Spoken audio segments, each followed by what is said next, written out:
வணக்கம். இப்போ டிஎன்பிஎஸ்சி ஆஸ்பிரன்ட்ஸ் மனசுல ஒரே குழப்பம், டென்ஷன். ஒரு பக்கம் குரூப் 4 ரிசல்ட் வருமேங்கிற பயம், இன்னொரு பக்கம் ஐயோ எக்ஸாம்லாம் ரொம்ப கஷ்டமாயிடுச்சே, இனி எப்படி படிக்கிறதுன்னு ஒரு சோர்வு. இந்த ரெண்டு மன அழுத்தத்துல இருந்தும் வெளியே வந்து ஜெயிக்கிறதுக்கு ஒரு புது வழியை நாம கண்டுபிடிக்க போறோம். வாங்க பார்க்கலாம். இப்போ டிஎன்பிஎஸ்சி ஆஸ்பிரன்ட்ஸ் எடுத்துக்கிட்டீங்கன்னா ரெண்டு கேட்டகரியா இருக்காங்க.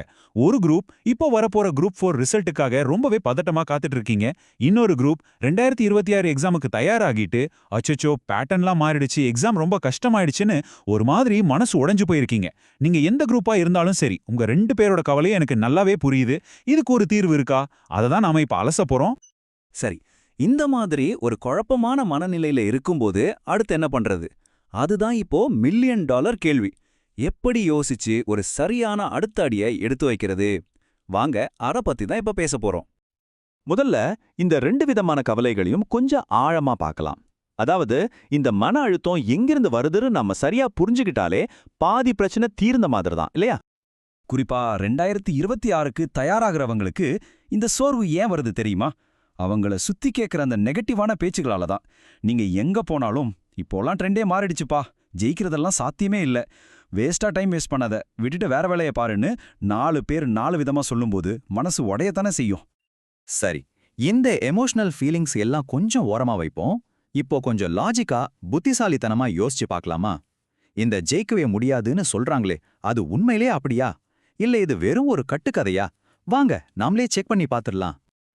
பாருங்க, இந்த ஒரு வரி தான், இதுதான் நம்மளோட முக்கியமான மந்திரம். மொத்தமா டிஎன்பிஎஸ்சி கஷ்டம்னு புலம்புறதை விட்டுட்டு அதை சின்ன சின்னதா உடைச்சு உள்ள என்னதான் இருக்குன்னு நாம அனலைஸ் பண்ணணும். அதுதான் புத்திசாலித்தனம்.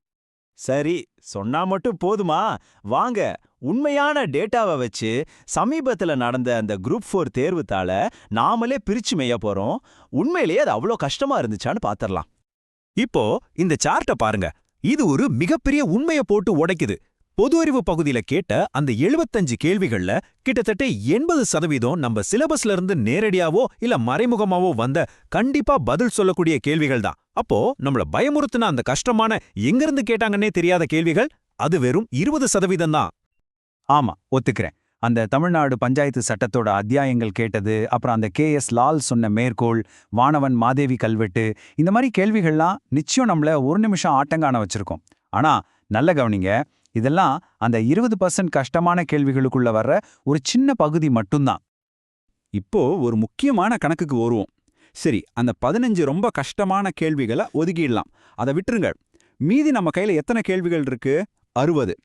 60 கேள்விகள் நம்ம சிலபஸ்ல இருந்து, நம்ம படிச்சதுல இருந்து பதில் சொல்லக்கூடிய கேள்விகளா இருந்திருக்கு. இதுதான் நம்ம கவனம் செலுத்த வேண்டிய நம்பர். அப்படின்னா இதுக்கு என்ன அர்த்தம்? பிரச்சனை மொத்த பரீட்சையிலே இல்ல, அந்த புதுசா வர்ற சில கேள்விகளை எப்படி சமாளிக்கிறது, எப்படி அதுக்கு தயாராகிறதுங்கிறத கத்துக்கிறதுல தான் இருக்கு. பாருங்க, இது தாண்ட முடியாத மலையே இல்ல, இது நம்மால சமாளிக்கக்கூடிய ஒரு சின்ன சவால், அவ்வளவுதான். ஓகே, பிரச்சனைய நல்லா அனலைஸ் பண்ணிட்டோம், காரணத்தை கண்டுபிடிச்சாச்சு. இனி இதுக்கு என்ன தீர்வு? எப்படி ஜெயிக்கிறதுக்கான ஒரு புது பாதையா உருவாக்குறது? அத பத்தி தெளிவா பார்க்கலாம் வாங்க.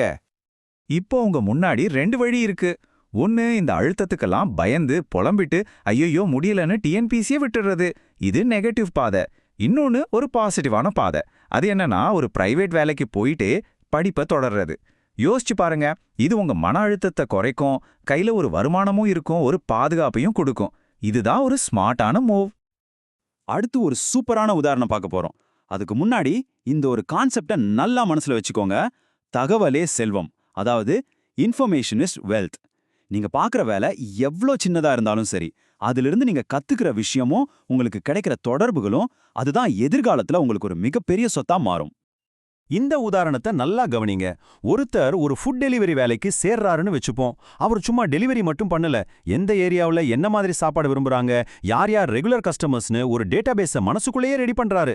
அவங்களோட கான்டாக்ட்ஸை சேகரிக்கிறாரு. அப்புறம் சம்பளத்துல கொஞ்சம் சேமிச்சு வச்சு சின்னதா ஒரு லோன் போட்டு சொந்தமா ஒரு கிளவுட் கிச்சன் ஆரம்பிக்கிறாரு. இப்போ அவர்கிட்ட ஏற்கனவே இருக்கிற அந்த கஸ்டமர் கான்டாக்ட்ஸ்க்கு நேரடியா சர்வீஸ் பண்றாரு. பாத்தீங்களா, ஒரு சாதாரண வேலையை கூட புத்திசாலித்தனமும் பாசிட்டிவ் மனநிலையும் இருந்தா ஒரு பெரிய பிசினஸ் வாய்ப்பா மாத்த முடியும். ஓகே, இப்போ நம்ம தீர்மானத்தோட கடைசி ஆனா மிக மிக முக்கியமான ஒரு பகுதிக்கு வந்திருக்கோம். அது என்னன்னா, ஜெயிக்கிறதுக்கு தேவையான அந்த மனநிலை, தி பவர் ஆஃப் பாசிட்டிவிட்டி. இது ஒரு ரொம்ப முக்கியமான அட்வைஸ். நல்லா கேட்டுக்கோங்க. நம்ம கஷ்டத்தை பத்தி எப்ப பார்த்தாலும் புலம்பிட்டே இருந்தா மத்தவங்க கண்ணுக்கு நாம ரொம்ப பலவீனமா தெரியும். இவன் எப்ப பார்த்தாலும் அழுதுட்டே இருப்பான்னு ஒரு பேர் வந்துரும். அதுக்கு பதிலா எவ்ளோ பெரிய சவால் வந்தாலும் அதை ஒரு நம்பிக்கையோட தைரியமா ஃபேஸ் பண்றது தான் உண்மையான பலம். நம்ம இவ்ளோ நேரம் பேசின எல்லா விஷயத்தோட மொத்த சாராம்சமும் இந்த ஒரு வரியில இருக்கு. வாழ்க்கையில ஜெயிக்கணும்னா உங்களுக்கு உச்சக்கட்ட பாசிட்டிவிட்டி தேவை. உங்க மனநிலை தான் உங்க வாழ்க்கையை தீர்மானிக்கும்.